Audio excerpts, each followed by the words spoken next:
considering these folks ran on being the adults in the room and bringing back respect on the global stage. President Biden's foreign policy has absolutely failed in light of Saudi Arabia. They're leading the U.S. towards destruction, quite frankly. Yeah, his fist bump didn't go very far. Joining us for more is former National Security Council Chief of Staff and America First Policy Institute Senior Fellow Fred Fleitz. Fred, good morning. Good morning. Good to be here. All right, we want to just start from the top here. Take us through what Joe Biden got wrong and what leverage does America have? Well, in Saudi Arabia, this can only be described as national security malpractice. This is not just an energy relationship. It's one of our most important security partnerships to promote stability in the Middle East, to counter Iran. Biden came in saying as a candidate he would make Saudi Arabia a pariah, and he immediately moved to do that. He said he wouldn't even speak to the crown prince. He would only speak to his father, who is not well and does not meet with international officials. Then we had this meeting in Saudi Arabia over the summer when Biden thought he had a secret deal to get the Saudis to maintain oil production and to increase it through the fall. But the Saudis decreased this, and now Biden wants to punish the Saudis and said there will be consequences for their actions. Basically, what Biden's doing is he wants to punish the Saudis for his own bad Saudi policy.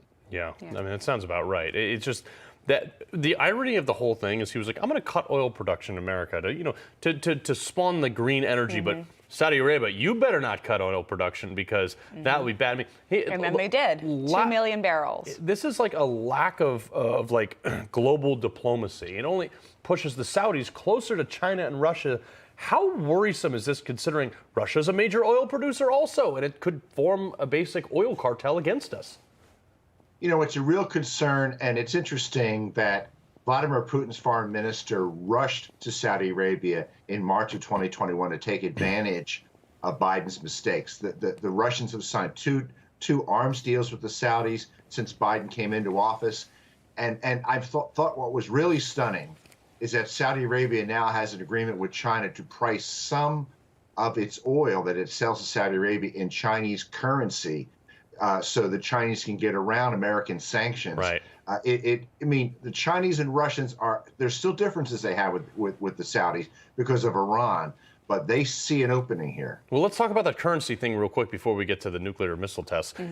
If other countries start purchasing things in a different currency other than the U.S. dollar, whoa, I mean, that is U.S. debt could be unmanageable because we can just print to pay it off right now. We wouldn't be able to do that if we lost the global currency, would we?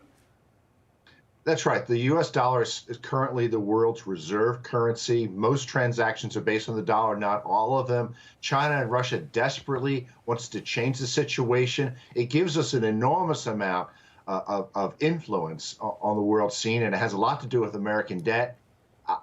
There's slow progress being made to change that. It's sort of minuscule right now, but certainly Biden is encouraging this trend. That's not good. And Fred, Carl mentioned missiles. Russia and North Korea testing nuclear missiles. The U.S. did warn North Korea, especially as they were shooting a missile over Japan. How worrying is this?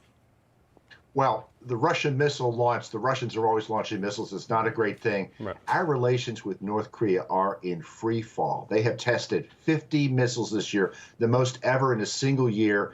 South Korea believes that North Korea could test a nuclear weapon before Election Day.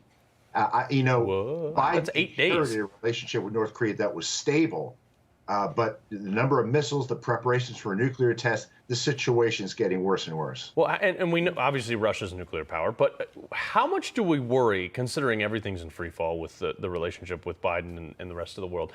How worried are we about some sort of collaboration on the nuclear front between Russia and China and Iran, maybe, or giving more technology, more centrifuges, whatever it had be, to North Korea? Like, how worried are we about that?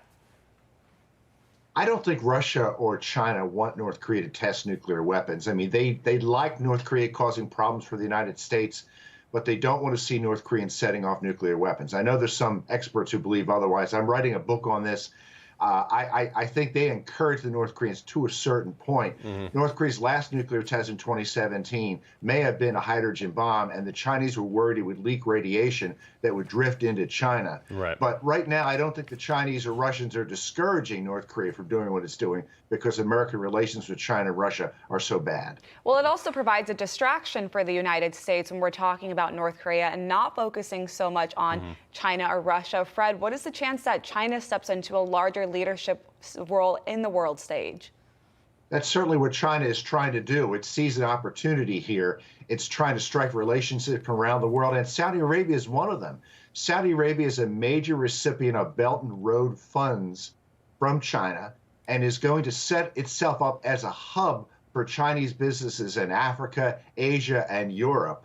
I mean, this is an opening we should not have allowed to happen, and I think it's going to get worse under this presidency. Yeah, no, that is absolutely crazy. Fred, real quick, when we talk about the notion that Biden replacing Trump, his promise was that we're going to be respected again on the world stage. We're going to have, you know, the diplomatic relations we should have had in the first place. And to see none of that metastasize, in fact, reverse itself. The Abraham Accords is basically burning down. And there has been no push for global stability, no push to use the military might, or at least give the perception of using it. How do we get that back? You know, we need leadership, and we've seen very poor leadership, not just from Joe Biden on national security, but from his national security team. You know, this new national security strategy, national defense strategy, it was much briefer, much less detailed than what the Trump administration put out, and it's 18 months late. I have to wonder, what are they doing in the National Security Council? The Secretary of Defense and Secretary of State don't even talk to the Chinese and Russian counterparts. As you said earlier, these are supposed to be the adults in the room. Well, I don't see it that way. Yeah, and they mentioned climate change in that same document 64 times. Yeah, but I think really to highlight here, Fred, you just said they were 18 months late. That's a big amount of time. So to be fair, the Trump administration was like, I think they were 10 months late, Fred? Now, the Trump administration national security strategy came out at the end of 2017. Okay. So it came out the first year of the administration. That's when it's supposed to come out. This administration's national security strategy just came out this month. Unbelievable. Unbelievable. Fred Fleitz, we appreciate being here as always. Good to be here.